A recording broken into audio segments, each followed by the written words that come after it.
शङ्करं लोकशङ्करं शङ्करं शङ्कराचार्यं केशवं बादरायणं सूत्रभागकृतौ वन्दे भगवन्तौ पुनः पुनः ईश्वरो गुरुरात्मेति मूर्तिः दुर्भागिने व्योमवद्व्याप्तदेहाय दक्षिणामूर्तये नमः। सदाशिवसमारम्भां शङ्कराचार्यमध्यमाम् अस्मदाचार्यपर्यन्तां वन्दे गुरुपरम्पराम्। ॐ पूर्णमदः पूर्णमिदं पूर्णात् पूर्णमुदच्यते पूर्णस्य पूर्णमादाय पूर्णमेवावशिष्यते। ॐ शान्ति शान्तिः शान्तिः।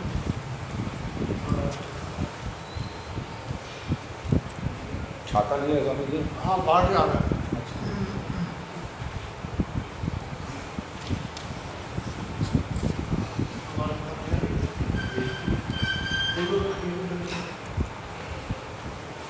उधर खिड़की तो बंद रहे, आ जाएगा उसके। अच्छा, और इधर को डालें, हवा लगेगा।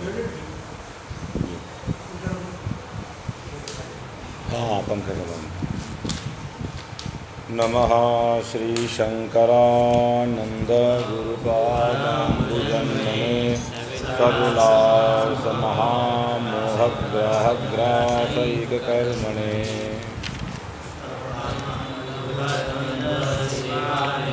चेतसां सुप्रबोधाय तत्त्वस्य विवेकोऽयं विधीयते।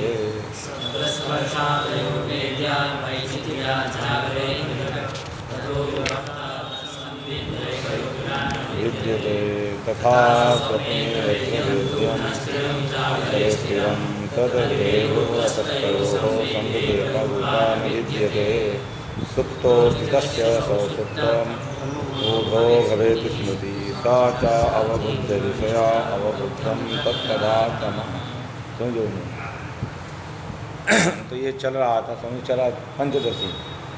हाँ, तो तत्व विवेक प्रकरण में उन्होंने कहा कि रूप रस गंध जितने भी विषय हैं वो भिन्न भिन्न है, उनमें जो ज्ञान है सब में एक है। फिर बताया कि जागृत अवस्था का लक्षण इंद्रिय अर्थोपलब्धि जागरण स्मृतम। इंद्रियों के द्वारा अर्थ की जो उपलब्धि होती है वो क्या है? जागृत अवस्था है। और जागृत और स्वप्नावस्था का संस्कार जह स्वप्न, जो जागृत अवस्था में जो संस्कार पड़ते हैं उन संस्कार से जन्य जो स्वप्न होता है स्वप्नावस्था। जागृत और स्वप्नावस्था में भेद इतना है, जागृत अवस्था वाले विषय स्वप्नावस्था के अपेक्षा स्थिर हैं और स्वप्न वाले जो पदार्थ हैं वो चलायमान हैं, स्थिर नहीं है। यहाँ तक हम लोगों का चिंतन हुआ था। अब 5वां श्लोक प्रारंभ हो रहा है तत्व विवेक का। सुप्तोत्थितस्य सप्तमो बोधा भवेद् स्मृति सचावबुद्ध विषया अवबुद्धम तत्तदा तमः। कह रहे हैं कोई व्यक्ति जब सोकर के जगता है, सुप्तोत्थितः, सुप्तः सुप्तात् उत्थितात् सुप्तोत्थितः, सोकर के जगा। तो जगने पर एक यह अनुभव होता है जब व्यक्ति गहरी नींद में चला जाता है, न हम किंचित अवेदिशम सुखम हम अस्वाप्सम। इसका हिंदी में बोला जाएगा, हमको अता पता नहीं चला, इतना सुंदर नींद आई, आनंद आ गया सोने। ये हम लोग हिंदी में इसका अनुवाद करें। न किंचित अवेदिशम, मुझे इतना गहरी नींद आई कि अता पता ही नहीं चला, मैंने कुछ ज्ञान नहीं रहा। और क्या अनुभव होता है? अहम सुखम अस्वाप्सम, बड़े सुखपूर्वक मैंने सोया। इसका मतलब है जब व्यक्ति सोकर जगा तो सुसुप्ति अवस्था में उसने अनुभव किया था न हम किंचित अवेदिशम, ये जगने पर बोल रहा है। इसका मतलब है सब सुसुप्ति अवस्था में गाढ़ निद्रा में उसे इतना पता है कि यहाँ मैं कुछ नहीं जानता हूँ। कुछ नहीं जानना, इसी को संस्कृत में बोलते हैं तम, इसी को बोलते हैं अविद्या, इसी को बोलते हैं माया, इसी का नाम है अज्ञान। इसे लिखने जा रहे हैं सौसुप्त तमो बोधा, सुसुप्ति अवस्था में रहने वाला जो तम माने अज्ञान, उस अज्ञान का बोध होता है। क्यों होता है बोध वहाँ? तो स्मृति ही, स्मृति हो रही है। स्मृति का लक्षण संस्कार जन्यम ज्ञानम स्मरणम। जो संस्कार जन्य जो ज्ञान होता है वह स्मृति है। और संस्कार कैसे पैदा होता है? अनुभव से। अनुभव कैसे पैदा होता है? या तो साक्षी से या तो प्रमाण से। तो वहाँ पर संपूर्ण इंद्रियां शांत हो चुकी हैं, अनुमान की गति है नहीं, इंद्रिय की गति है नहीं, शब्द की गति है नहीं, अनुमान उपमान की गति है नहीं। जितने 6 प्रमाण वेदांत में, उन सब की गति नहीं है, परंतु वहाँ साक्षी है। वह सुसुप्ति का जो अज्ञान है केवल साक्षी वेद्य है, प्रमाण वेद्य नहीं है, अभी तो साक्षी वेद्य है। तो साक्षी ने वो अनुभव किया था कि मैं कुछ नहीं जानता, इसीलिए जागृत अवस्था में स्मरण होता है। इसमें भी कुछ आचार्य जागृत अवस्था वाला जो हम न किंचित अभेदी सम, इसको अनुभव ही मानते हैं। सुसुप्ति अवस्था में कोई ज्ञान, ऐसा भी एक मत है। परंतु जैसा विद्यारण्य स्वामी जी लिख रहे हैं, उनके अनुसार सुसुप्त अवस्था में अज्ञान का ज्ञान रहता है, क्योंकि जगने पर अज्ञान विषयक हमको स्मरण होता है। और स्मरण बिना संस्कार के नहीं होता, और संस्कार अनुभव के बगैर नहीं होता। परंतु यह जो अनुभव है वह प्रमाण जन्य नहीं, वह साक्षी से पैदा है। सुप्तोत्थितस्य सौसुप्त तमो बोधा, मन सुसुप्ति अवस्था का जो तम माने अज्ञान, उसका बोध होता है। क्यों? बोध होने के कारण भवेत स्मृति, तभी वह स्मरणात्मक ज्ञान जागृत अवस्था में होता है। साचा स्मृति का लक्षण है ज्ञात विषय का स्मरण होता है, अज्ञात का स्मरण नहीं होता। इसीलिए वेदांत में लक्षण किया प्रमग अनधिगत अबाधित विषयत्वम प्रमात्वम। जो अनधिगत है, जिसका विषय बाधित नहीं, उसका नाम प्रमा है। स्मृति हमेशा अधिगत विषयक होती है, पहले जिसे हम जानते हैं उसी का स्मरण होता है। और प्रमा में ऐसा नहीं, प्रमा नया पैदा होता है। इसलिए आदरणीय विद्यार्थी स्वामी लिख रहे हैं अवबुद्ध विषया सा नाम स्मृति ही अवबुद्ध विषया ज्ञात विषया। जिसका ज्ञात है विषय, उस विषय को विषय करती है जो वृत्ति, उसका नाम है स्मृति ही। अवबुद्धम तत्तदा तमः, तदा माने सुसुप्ति अवस्थायाम, तत् माने अज्ञान, जो तम शब्द से कहा जा रहा है। अवबुद्धम ज्ञातम साक्षिणा, साक्षी ने सुसुप्ति अवस्था में उस अज्ञान का अनुभव किया।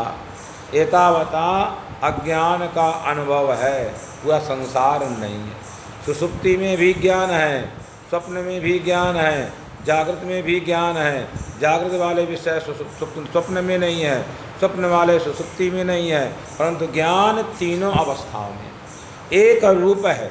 एतावता ज्ञान नित्य है। ये जितने विषय अवस्थाएं, उन विषयों का जो भाव है वो सब मिथ्या है, अनित्य है। यही तत्व विवेक हुआ कि जागृत अवस्था से तृप्त ज्ञान है, सुसुप्ति अवस्था से तृप्त ज्ञान है, और स्वप्नावस्था, इन तीनों अवस्थाओं का साक्षी भूत है वो, इन तीनों से अतिरिक्त है। अब टीका एवं अवस्थाद्वये अज्ञानस्य एकत्वं प्रसाद्य सुसुप्तकालीनस्यापि तस्य तेन ऐक्य प्रसाधनाय तत्र तावत् ज्ञानं साधयति। 2 अवस्थाएं बीती, जागृत अवस्था, स्वप्नावस्था। उन दोनों अवस्थाओं में ज्ञानस्य एकत्व। हमने कहा ज्ञान में भेद नहीं है, अनुमान भी किया था। पैक इति एकत्वं प्रसाद्य, मन उनमें अभेद की प्रसिद्धि करके विवादाद्यसिताः संभेद स्वाभाविक भेद शून्या उपाधि परामर्श मंतरेण अभिवज्यमान भेदत्वात् गगनवत अथवा शब्द संविद स्पर्श संविदो न भिद्यते संविदत्वात् स्पर्श संविदवत। इन दो अनुमानों के द्वारा स्वप्नावस्था का ज्ञान जागृत अवस्था का जो ज्ञान उसमें कोई भेद नहीं है, विषयों में भेद है। इसीलिए कह रहे हैं अवस्थाद्वये ज्ञानस्य एकत्वं प्रसाद्य, ज्ञान दोनों अवस्थाओं में एक है। अब उसी युक्ति से सुषुप्ति का भी जो ज्ञान है वह रहता है, विषय नहीं रहता है। सुषुप्ति कालीनस्य, सुषुप्त काली में होने वाला, सुषुप्त कालीन में सुषुप्त कालिकस्य, व्याकरण की दृष्टि से कालिक शब्द बनता है, कालीन नहीं बनता है। तो इसका मतलब है पाणिनि व्याकरण से अतिरिक्त व्याकरण से बना शब्द। सुषुप्त कालीनस्य आपि तस्य तेन ऐक्य प्रसाधनाय, माने सुषुप्त कालीन जो ज्ञान है वह जागृत अवस्था के ज्ञान से, स्वप्नावस्था के ज्ञान से एक माने अभिन्न है। इस बात को सिद्ध करने के लिए तत्र तावत ज्ञानम साधयति, सुषुप्ति अवस्था में ज्ञान रहता है। किसका ज्ञान रहता है? अज्ञान का ज्ञान रहता है। सकल प्रपंच का ज्ञान नहीं रहता है। इस प्रपंच का जो कारण अज्ञान, जिसका ना हम किंचित अवेदिशम, मैं नहीं जाना, इसी का नाम है अज्ञान हिंदी में। वह उसको जानने वाला जो ज्ञान है वह सुषुप्ति अवस्था में है। तो ज्ञान सुषुप्ति में भी है, ज्ञान स्वप्न में भी है, ज्ञान जागृत में भी है। जागृत वाले विषय स्वप्न में नहीं है, स्वप्न वाले विषय सुषुप्ति में नहीं है। तो विषयों का तो अभाव है, परंतु किसका अभाव नहीं है? ज्ञान का अभाव नहीं है। वही कहने जा रहे हैं। अतः इति प्रसादेन ऐक्य प्रसाधनाय तत्र तावत ज्ञानम साधयति। सबसे पहले ज्ञान की सिद्धि कर रहे हैं। सुषुप्तीति पूर्वं सुप्तः पश्चात् उत्थितः इति सुषुप्तोत्थितः। पहले कोई व्यक्ति सो गया और थोड़ी देर के बाद जब जगा तब उसका ये अनुभव होता है। इसका संस्कृत बोलेंगे सुप्तोत्थितः, सो करके जगा। सुप्तम सुषुप्ति ही तस्मात् उत्थि वा, दो व्युत्पत्ति कर रहे हैं। पहला व्युत्पत्ति किया सुप्तः, कर्ता में अक्ता प्रत्यय करके, माने सोया और बाद में उठा कोई पुरुष, एक व्युत्पत्ति ये कर्ता वाली। दूसरी व्युत्पत्ति भाव वाली कर रहे हैं, सुप्तम सुषुप्ति ही माने सोना। तस्मात् उत्थिता, उन शयन क्रिया से जगा। उत्थिता माने जगा, किससे जगा? शयन से जगा। यह दूसरा विग्रह माने भाव वाला, पहला वाला कर्ता वाला। तस्य सुप्ततमो बोधा, जो व्यक्ति सो करके जगा उसका जो सुषुप्ति अवस्था में रहने वाला जो अज्ञान, उस अज्ञान का जो बोध, क्या बोध है? सुषुप्तकालीनस्य, सुषुप्तावस्था में होने वाला। तम सामान्य अज्ञान, अज्ञान से जो बोधा अज्ञानम, क्या कार्य है उसका? ना किंचित अवेदिशम, मैंने कुछ नहीं जाना। इतनी गहरी नींद आई कि मुझे कुछ अता पता नहीं रहा। इसको संस्कृत में बोलेंगे ना किंचित अवेदिशम सा स्मृति रेव। ये क्या है? स्मरण है। इनकी वार्तिककार सुरेश्वराचार्य लिखते हैं ना सुषुप्त विज्ञानम नाज्ञासी समिति स्मृति ही, मैंने स्मृति शब्द का उन्होंने प्रयोग किया, इसीलिए ये भी कह रहे हैं स्मृति ही। भवेत नानुभव तत्कारणस्य इंद्रिय सन्निकर्ष व्याप्तिलिंगादेर अभावात्। हेतु दे रहे हैं कि वह स्मरण क्यों मान रहे हो?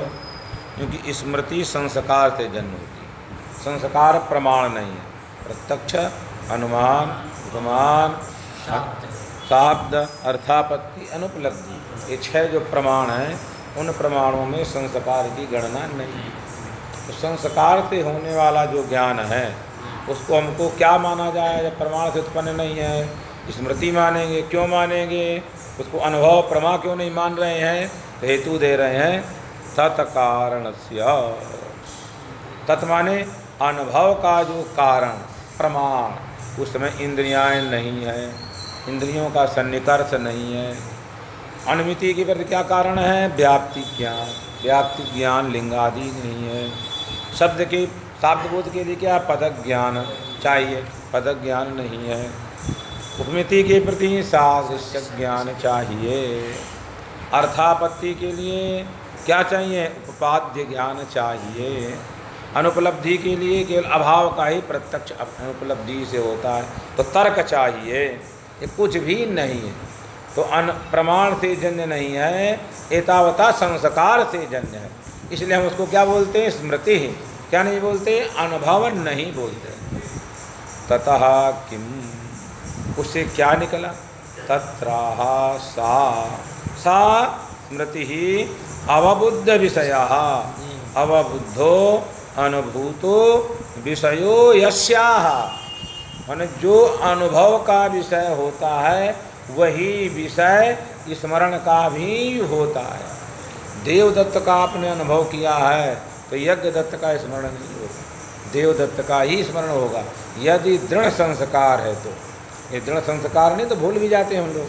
दृढ़तर संस्कार है, अनुभव ने बार बार देवदत्त को हमने देखा तो देवदत्त का ही स्मरण होगा, यज्ञदत्त का स्मरण नहीं होगा। इसीलिए भगवत लिख रहे हैं आदरणीय आचार्य रामकृष्ण जी, सच स्मृति ही अवबुद्ध विषयः। ये विद्यारण्य के स्वामी जी के शिष्य थे साक्षात। अवबुद्ध विषयः, अवबुद्धो अनुभूतो विषयो यस्याः स्मृतेः। जिस स्मृति का विषय अनुभूत है, अनुभूत माने ज्ञात है, पहले से विद्यमान है, तथोक्ता सा स्मृति ही। क्यों व्याप्ति बना रहे हैं? सा अनुभव पूर्विका या यद यद स्मरणम तत्तद अनुभव पूर्वकम या स्मृति सा सा अनुभव पूर्विका। इसे यद यो धूमवान सा सा बन्हीमान, उसी प्रकार या स्मृति सा सा अनुभव पूर्विका। जो भी स्मरण होता है वो अनुभव पूर्वक। तो जागृत अवस्था में हमें यह स्मरण हो रहा है न हम किंचित अवेदिशम। इसका मतलब इस स्मरण का कारण संस्कार होगा और संस्कार के माध्यम से अनुभव उसका जनक होगा। संस्कार व्यापार होगा, तज्जन्यत्वे सति तज्जन्य जनकत्व व्यापार।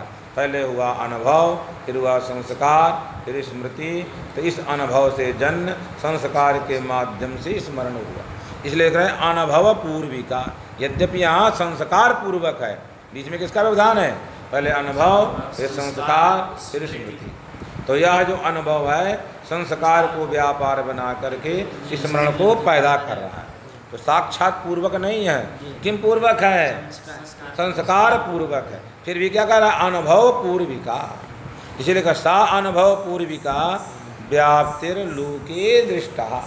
लोक में जितना भी स्मरण होता है पहले व्यक्ति उसको अनुभव करता है तब स्मरण होता है। एतावता वही व्याप्ति हम कहाँ लगाएंगे? वेदांत में भी। जो हमको सुषुप्ति अवस्था में जिसका अनुभव हुआ था उसी को जागृत अवस्था में स्मरण होगा।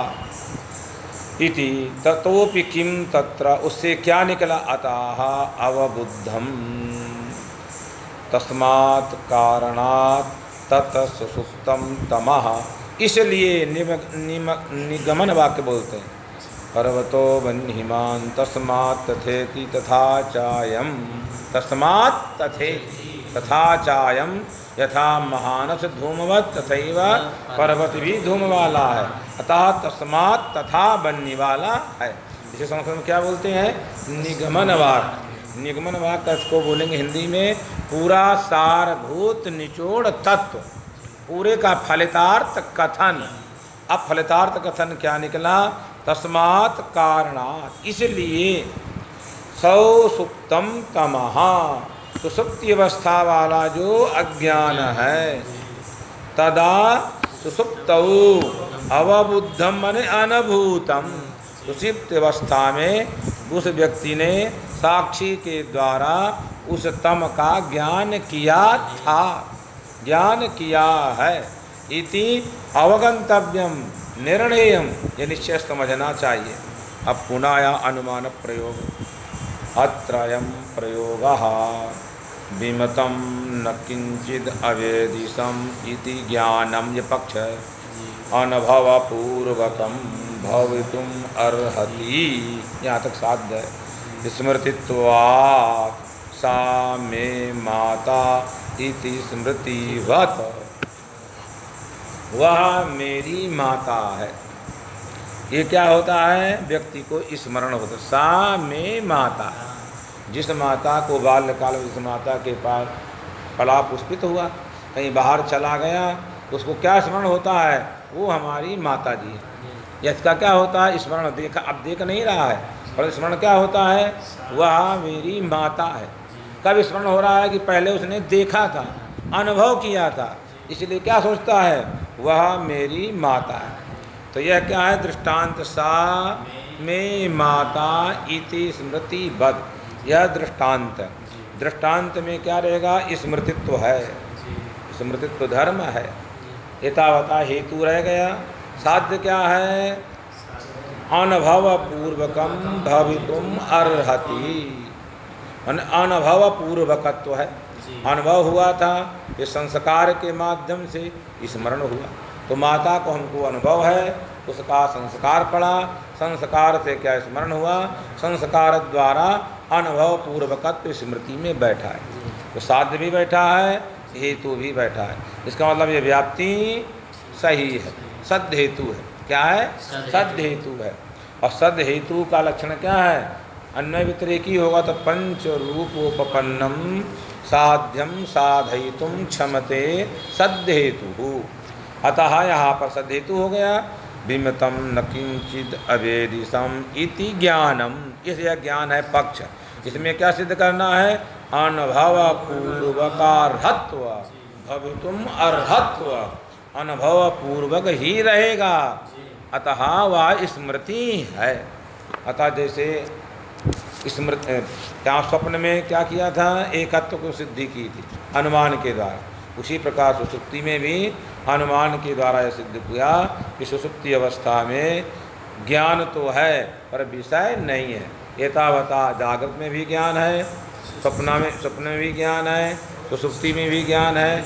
ज्ञान का कहीं अभाव नहीं है, इसलिए ज्ञान माने संबित नित्य है और सारा संबित व्यतिरिक्त सब अनित्य है। यही विवेक करना है, नित्य अनित्य वस्तु विवेक कहा। तत्व विवेक इस प्रकरण का नाम है। अब पंचदशी के तत्व विवेक प्रकरण का 6वां श्लोक प्रारंभ हो रहा है। सा बोधो विषयाद् भिन्नो न बोधा स्वप्न बोधवत एवं स्थानत्रयेप्येका संवेद तद्वद्दिनान्तरे। अब 3 अवस्थाओं में जो ज्ञान है वह एक है, यह बात उन्होंने सिद्ध कर दी। विषय भिन्न भिन्न होने पर भी तीनों अवस्थाओं में ज्ञान एक है। अब ये आगे इसी युक्ति से ये सिद्ध करना चाह रहे हैं कि जो आज ज्ञान है कल भी ज्ञान है, परसों भी ज्ञान। ज्ञान है, किसका ज्ञान है इससे मतलब नहीं, ज्ञान है हमेशा। कभी घट का ज्ञान है, कभी पट का ज्ञान हमेशा है। तो इससे भी सिद्ध हो रहा कि जो आज ज्ञान है कल भी ज्ञान है, इसका मतलब ज्ञान है नित्य है। ये बात इस श्लोक से सिद्ध करने वाले। सा बोधा, जो वह बोध है सुसुप्ति अज्ञान का जो अनुभव, विषयाद भिन्ना, वह विषय से भिन्न है, घटपटादि से भिन्न है। क्यों, बोधृत्वात्, बोध होने के कारण। सा बोधा विषयाद भिन्ना, न बोधात बोधा भिन्ना स्वप्न बोधवत्। ये स्वप्न का ज्ञान जागृत के ज्ञान से भिन्न नहीं है, उसी प्रकार सुषुप्ति वाला ज्ञान जागृत के ज्ञान से भिन्न नहीं है। स्वप्न ज्ञान की तरह दृष्टांत। ये स्वप्न का ज्ञान जागृत के ज्ञान से भिन्न नहीं है, उसी तरह सुषुप्ति अवस्था वाला ज्ञान जागृत अवस्था वाले ज्ञान से भिन्न नहीं है, स्वप्न ज्ञान की तरह। एवं इससे फलितार्थ क्या निकला? स्थानत्रयेपि, एक स्थान जागृत अवस्था, दूसरा स्थान स्वप्नावस्था, तीसरा सुषुप्ति अवस्था, इन तीनों में एका संवित। संवित स्त्रीलिंग शब्द है, तो एक संवित, संवित माने ज्ञान एक है, संवित एका। तद्वत् जैसे इन तीनों अवस्थाओं में ज्ञान एक है, उसी प्रकार दिनांतरे भी संवित एका। जो आज संवित है वही कल भी है, वही परसों है, हमेशा है। दिनांतर में एतावता ज्ञान एक रूप है, विषय एक रूप नहीं है। जो एक रूप नहीं है वो मिथ्या है, जो एक रूप है वही सत है। अब लिख रहे टीकाकार, तस्य अनुभवस्य स्विषयाद अज्ञानात् न हम किंचित अवेदिशम। इस ज्ञान का विषय है अज्ञान, उस अज्ञान से ज्ञान भिन्न है। इस रूप से रूप का ज्ञान भिन्न है, रस से रस का ज्ञान भिन्न है। स्वप्नावस्था वाले रूप रसों से किसका ज्ञान भिन्न है? स्वप्नावस्था में होने वाला ज्ञान भिन्न है, अपने विषयों से वह भिन्न है। तो वही कह रहे हैं, तस्य अनुभवस्य विषय दशायाम, वह जो अनुभव है विषयाद अज्ञानात्, उसका जो विषय अज्ञान है उससे भिन्न है। इस बात को सिद्ध करें, भेदम बोधांतराद अभेदंचा। दो चीज़ें आदरणीय विद्यार्थी समझ लिख रहे हैं, अपने विषय से भिन्न है और जागृत अवस्था स्वप्नावस्था वाले ज्ञान से अभिन्न है। बोध अज्ञानात भेदम बोधांतरात अभेदंचा, दूसरे ज्ञान से अभिन्नता और अज्ञान से भिन्नता, ये यहाँ सिद्ध की जा रही है। आहा सबोधा सबोधा सुसुप्त ज्ञानानुभव, यहाँ लिखा है श्लोक में ना सबोधा, तो सा शब्द से क्या है, किसी को भ्रम ना हो जाए, तो कहा सुसुप्त कालीन अज्ञान विषयक जो ज्ञान, सुसुप्त अवस्था में अज्ञान को बताने वाला जो साक्षी का ज्ञान। सबोधा सुसुप्त अज्ञानानुभव विषयात अज्ञानात् भिन्नः, जो उसका विषय अज्ञानतम उससे भिन्न है, पृथक भवितुम अर्हति बोधत्वात् घट बोधवत। घट बोध में कौन धर्म है? बोधत्व। बोधत्व किसमें है? घट में, घट के ज्ञान में भी, पट के ज्ञान में भी है, मठ के ज्ञान में, जितने संसार के ज्ञान है उनमें कौन धर्म है? बोधत्व। तो जैसे घट बोध में बोधत्व है और घट से वह भिन्न है, ज्ञान अलग चीज है, घट अलग चीज है, तो घट बोधत्व घट से भिन्न है और घट बोध में बोधत्व है।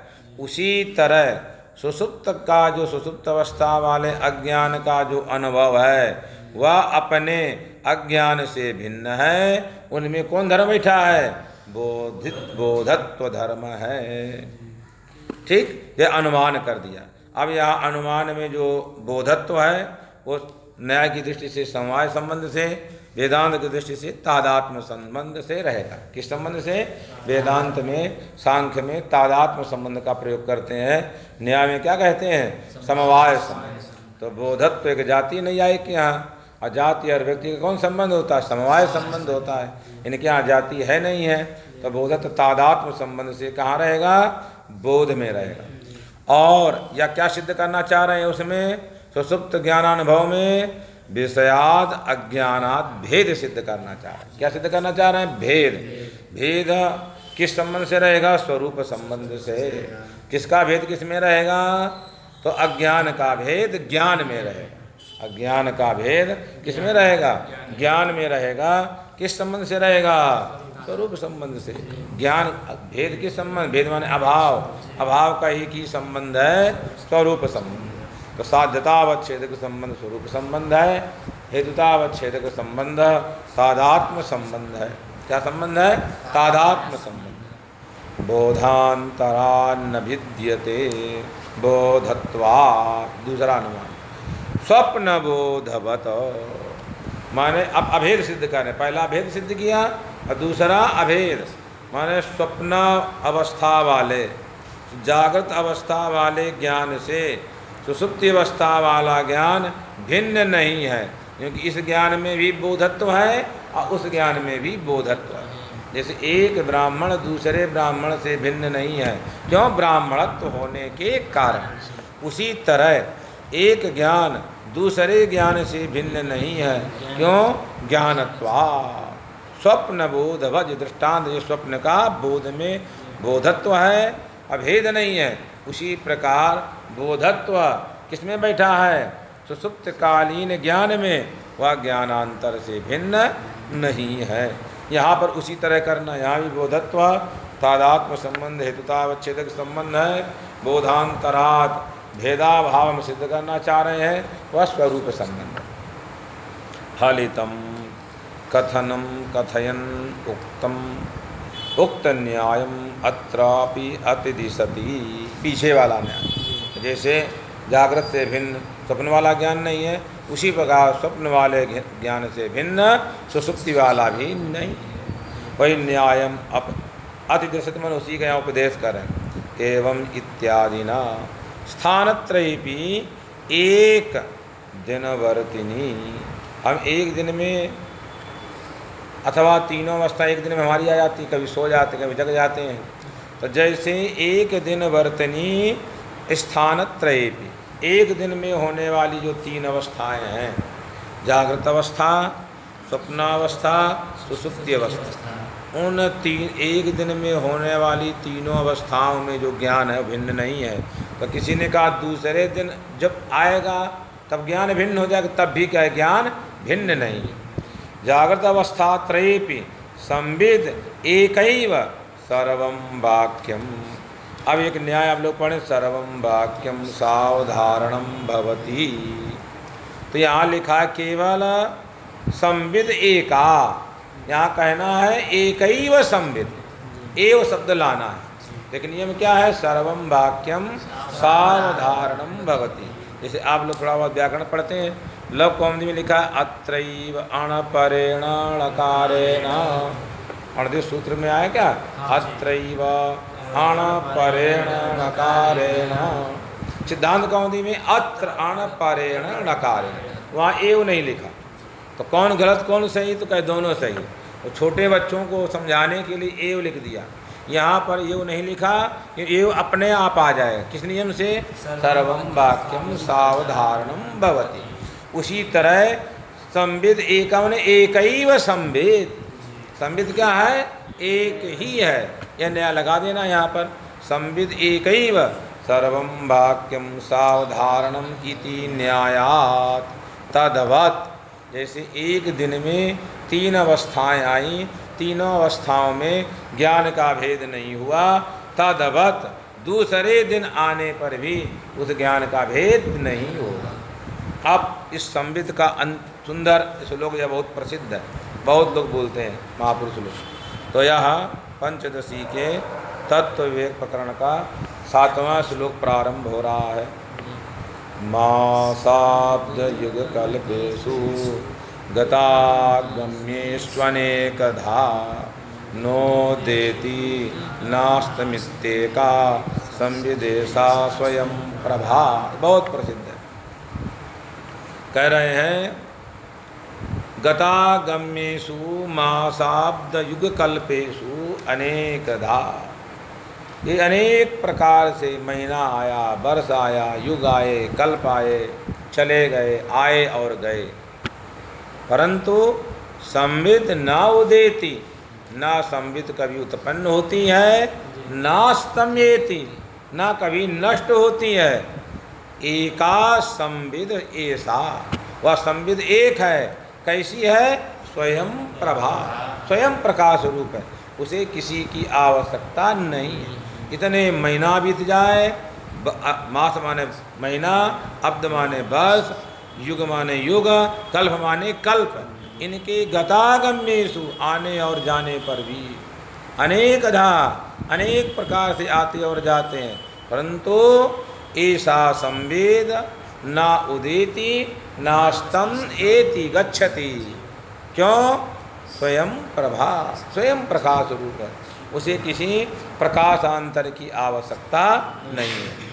अब लिखने जा रहे हैं, यथा एकस्मिन् दिवसे अवस्थात्रयेपि ज्ञानस्य अभेदा एवं अन्यस्मिन्नपि दिवसे, जैसे एक दिन तीन हमारी अवस्थाएं आई, जागृत, स्वप्न, सुषुप्ति।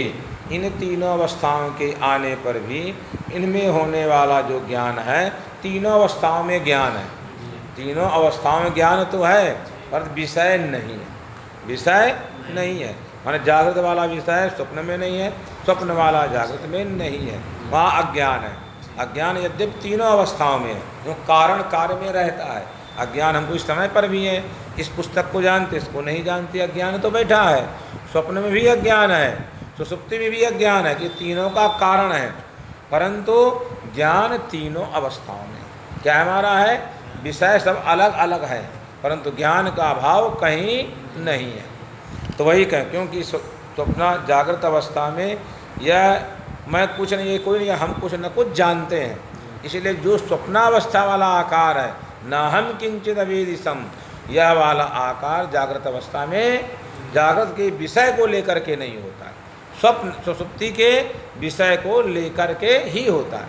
ठीक, तो एक जैसे एक दिन में तीन अवस्थाएं आई, इन तीनों अवस्थाओं में ज्ञान में कोई भेद नहीं है। यथा एकस्मिन् दिवसे अवस्थात्रयेपि, तीनों अवस्थाएं आई, ज्ञानस्य अभेदः, उन तीनों अवस्थाओं में ज्ञान एक है। अन्यस्मिन् दिवसे, दूसरा दिन आया तो क्या ज्ञान भिन्न कहे? ना ना, अन्यस्मिन् दिवसे अनेकधा अनेक प्रकारेण, वह अनेक प्रकार से आया और गया। गत माने अतीत, अगम्य माने आगामी, जो हमारे हजारों वर्ष बीत चुके हैं, लाखों वर्ष आगे आएंगे तो जीवन रहेगा, फिर भी संवेद कभी समाप्त नहीं हुई, ज्ञान का अभाव नहीं हुआ।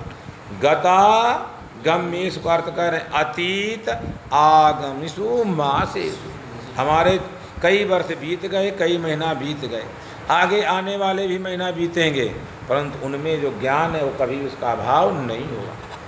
जैसे दृष्टांत है, चैत्रादिषु अब्देषु, चैत्र है, वैशाख है, जेठ, सब महीना बीत गए। अब्द है, कौन अब्द चल रहा है इस समय? आज पिंगल, तो यह अब्द बीत गए। प्रभा और प्रभवादि संवत्सरे, तो लिखा प्रभा संवत्सरे मध्य, कौन है? पिंगल नाम संवत्सरे। वही कहे प्रभवाद जितने संवत्सर हैं उनमें युगों में चार युग हैं, जो कल्प है, कृतादि से माने द्वापर, ये चारों युग। कल्पेषु ब्रह्मादिषु, इन सब के बीत गए, उनमें भी आगे जो बीतने वाले उनमें भी ज्ञान का अभाव नहीं है, ज्ञान का कभी भी अभाव नहीं है। इन सबों में ज्ञान एक ही है, ज्ञानस्य अभेद एव इत्यर्थः। ज्ञान एक, वही सर्वं वाक्यम सावधारणं भवति, ये लिखा अर्थः। संवेद एकत्व समर्थने, क्या संवेद एक क्यों है भाई? घट ज्ञान, पट ज्ञान, मट ज्ञान विषय के भेद से भिन्न भिन्न हो रहा है, तो पीछे बताया था औपाधिक भेद है, वास्तविक भेद नहीं है। का इसलिए संविद एक रूप है कि वह उदित भी नहीं होती है, ना पैदा होती है, ना मरती है। हेतु दे रहे हैं, संविद एकत्व समर्थने, माने संविद एक रूप है, इसमें फल बता रहे हैं। एक रूप मानने से क्या लाभ है कि न उत्पन्न होगी न नष्ट होगी। अर्थवा उत्पन्न नष्ट माने पीछे का था गौरवम भविष्यति, क्या मानना पड़ेगा? गौरव दोष है। वही कह रहे यथा संविद एका, जिस कारण हेतु हेतु मध्यभाव को बोलते संस्कृत में, जिस कारण संविद एक है इसीलिए वह उत्पन्न नहीं होती, इसीलिए नष्ट नहीं होती। भाई दोनों अर्थ कह रहे हैं। यथा संविद एका, अभी तक हमने अनुमान के द्वारा यह सिद्ध कर दिया कि जो ज्ञान है वह एक है, संविद एक है। वही कर एका अतः न उदेति, उत्पन्न नहीं, न उत्पद्यते, नास्तम्येति, न विनश्यति, कभी उसका क्या नहीं होता है, विनाश भी नहीं होता। असाक्षिकयोः उत्पत्ति विनाशयोः असिद्धेः। बिना साक्षी के, साक्षी उदासीन होता है, न उत्पन्न होता है न अस्त होता है। यदि ये संसार उत्पन्न हो रहा है, नष्ट हो रहा है, इसका कोई न कोई साक्षी होगा, इन दोनों से अतिरिक्त होगा। ये भगवत्पाद बौद्ध भी आत्मा को ज्ञान रूप मानता है, क्षणिक विज्ञानवादी है, अंत में शून्य तक चला जाता है। भगवत्पाद के शून्य को जानने वाला कोई होना चाहिए। क्या होना चाहिए? शून्य को जो जानता है वही हमारा क्या है, आत्मा, वही ज्ञान है। तो यही वही लिख रहे हैं, असाक्षिकयोः, बिना साक्षी के न किसी वस्तु की उत्पत्ति होती है न विनाश। तो संसार उत्पन्न हो रहा है, विनष्ट हो रहा है, उसका साक्षी कौन है? ज्ञान है। यदि ज्ञान का भी उत्पत्ति विनाश मानोगे तो एक और अन्य कल्पना करनी पड़ेगी, उसकी भी उत्पत्ति मानोगे और कल्पना करिए, इसको एक संस्कृत में अनवस्था, एक स्थिरता नहीं आ पाएगी। इसलिए यह साक्षी है, वह स्थिर है, संसार उत्पत्ति और विनाशशील है। असाक्षिकयोः माने साक्षी रहितयोः उत्पत्ति विनाशयोः असिद्धेः। उत्पत्ति और विनाश कभी नहीं होता। संविद तो क्या है? स्वयं प्रकाश, संविद स्वयं प्रकाशा अविद्यते सति अपरोक्षत्वात्। सोत्पत्ति विनाशयोः तयैव। किसी ने कहा कि अपना मरना, अपना उत्पन्न होना स्वयं संविद समझ लेगी, क्या संभव नहीं है। संविद से अतिरिक्त तो है नहीं, संसार उत्पन्न विनाशी है, इसका साक्षी संविद हो गई। किसी ने कहा संविद उत्पन्न होकर मर जाएगी, स्वयं साक्षी बन जाएगी, उस पक्ष को भगवत निराकरण कर रहे हैं आचार्य। सोत्पत्ति विनाशयोः, अपनी उत्पत्ति और विनाश का तयैव संविदा, उसी संविद से जो उत्पन्न और नष्ट होने वाली संविद है, गृहीतुम अशक्यत्वात्। एतावता संविद उत्पन्न नहीं होती, संविद उत्पन्न नहीं होती। यदि उत्पन्न होती तो अपनी उत्पत्ति विनाश को ग्रहण नहीं कर पाती, उसके लिए तीसरा साक्षी चाहिए, वह भी उत्पत्ति विनाशी होता, चौथा चाहिए। तो कौन दोष आएगा? अनवस्था, अनभिप्रेत अनंत पदार्थ कल्पना, अनवस्था। संविदा गृहीतुम अशक्यत्वात् संविदांतराभावाच्चा। अब दूसरा वहाँ ज्ञान तो है नहीं, उस साक्षी ज्ञान से तो कोई ज्ञान नहीं है। एताव अंत तो ज्ञात्वा सिद्ध हुआ कि वह संविद एक रूप है, न उत्पन्न होती है न नष्ट होती है, संसार आता जाता है, इसको वो जानने वाली इससे अतिरिक्त एक संविद है। अब यहाँ पर वही कह रहे हैं, ननु संविदांतराभावे ग्राहकाभावात् अस्यापि अभाने जगदांध प्रसज्येत। तो न्याय के मत में जो ज्ञान है वो जड़ है। जड़ को क्या है? एक ज्ञान दूसरे ज्ञान को प्रकाशित करता है। व्यवसायात्मक ज्ञान को अनव्यवसाय प्रकाशित करता है। क्या करता है? प्रकाशित करता, फिर उसका प्रकाशित करता है। वेदांत में साक्षी से प्रकाश होता है। तो ये कह रहे हैं संविदांतराभावे, यदि एक ही संविद है तो इस संविद को जानने वाला कोई नहीं है। इस संविद का ज्ञान कौन करेगा? इस संविद का भी ज्ञान नहीं होना चाहिए, ये पूर्व पक्ष है। ननु संविदांतराभावे, वहाँ तो एक व्यवसाय, एक अनुव्यवसाय, व्यवसाय रूप संविद को अनुव्यवसाय रूप संविद ने बता दिया। आप कहते हैं संविद एक है, दूसरा ज्ञान है नहीं, तो इस ज्ञान को बताने वाला कोई ज्ञान नहीं है, तो इस ज्ञान को भी नहीं बताया, जगत को भी नहीं बताया, तो पूरा जगत कैसा कहलाएगा? अंधा हो जाएगा, प्रकाश शून्य हो जाएगा इत्यर्थ। वही कह रहे हैं संविदांतराभावे ग्राहकाभावा, कोई इसको ग्रहण करने वाला नहीं है। अस्याह अपि, अस्या माने संविदा अपि, इस संविद का अभाने, संविद की ज्ञान ना होने पर जगदांध्यम प्रसज्येत। जगत क्या हो जाएगा? अंध माने तममय हो जाएगा, प्रकाश शून्य हो जाएगा। इत्यत आहा, इसीलिए लिख रहे श्लोक में क्या कहा? सा ईशा स्वयं प्रभा। इसे किसी साधनांतर की, वृत्त्यंतर की, ज्ञानांतर की आवश्यकता नहीं है, क्योंकि यह स्वयं प्रभा है। अब इसमें अनुमान प्रयोग, अत्रयम प्रयोगः, प्रयोगो नाम अनुमान प्रयोगः, अनुमान का आकार। संवेद स्वयं प्रकाशः अवेद्यत्वे सति अपरोक्षत्वात्। दो प्रकार का दृष्टांत होते, एक अन्वयी एक व्यतिरेकी। अन्वयी दृष्टांत नहीं मिल रहा है, एक ही ज्ञान है। जिसे केवलान्वयी अविधेयत्व, प्रमेयत्व, ज्ञेयत्व, वाच्यत्व, इनका अन्वयी दृष्टांत मिलता है, व्यतिरेकी नहीं मिलता। क्या नहीं मिलता है? व्यतिरेकी नहीं मिलता। अब पृथ्वी श्वेतर समत्व भिन्ना गंधवत्वात्, इसका अन्वयी दृष्टांत नहीं मिलता, क्या व्यतिरेकी मिलता है। तो यहाँ पर क्या है? व्यतिरेकी दृष्टांत, अन्वयी दृष्टांत नहीं मिल रहा, यथा नहीं जा रहा है। क्या नहीं हो पा रहा है? यथा नहीं है, तो व्यतिरेकी दृष्टांत।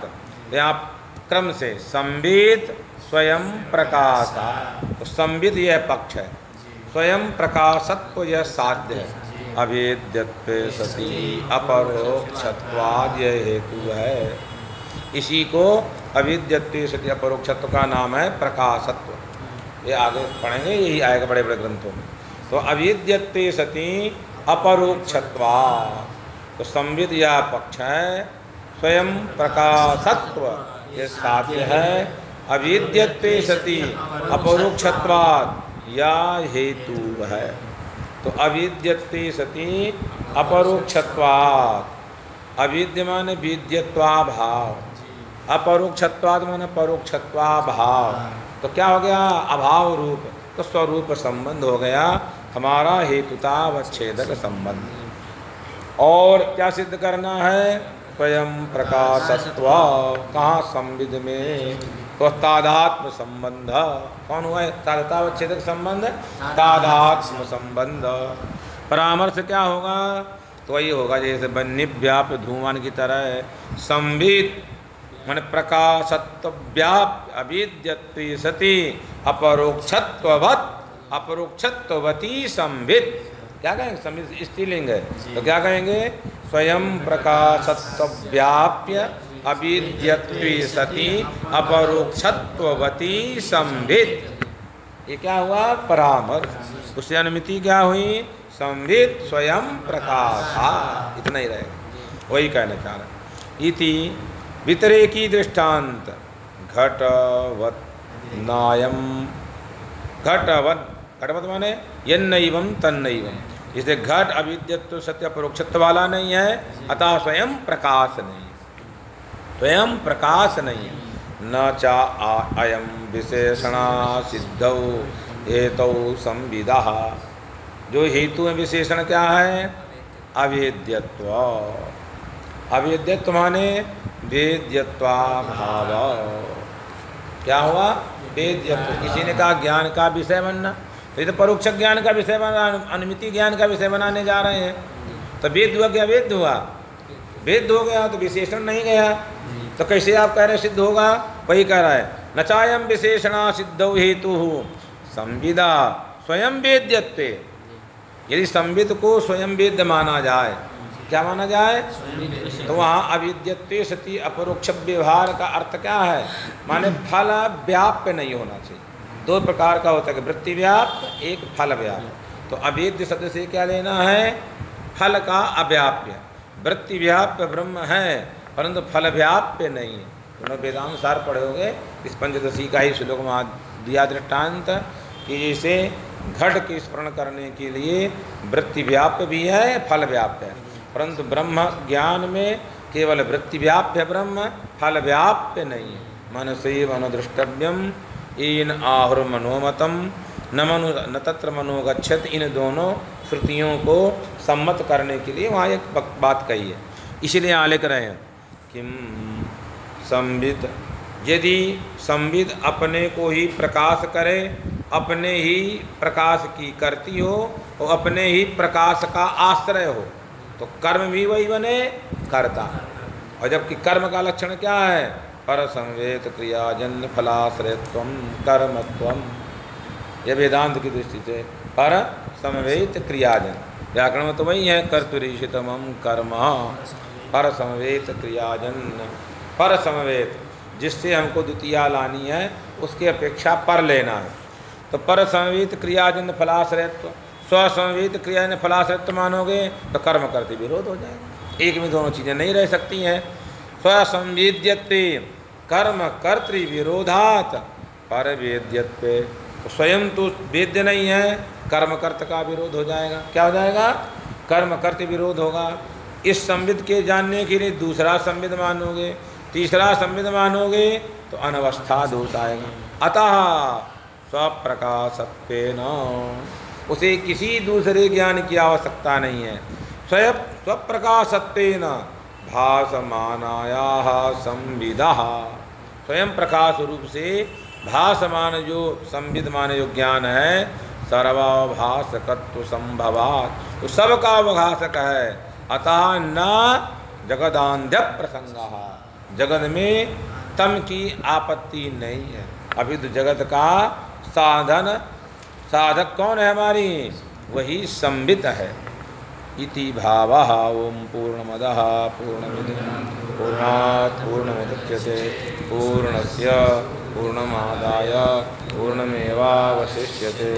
ओम शांति शांति शांति।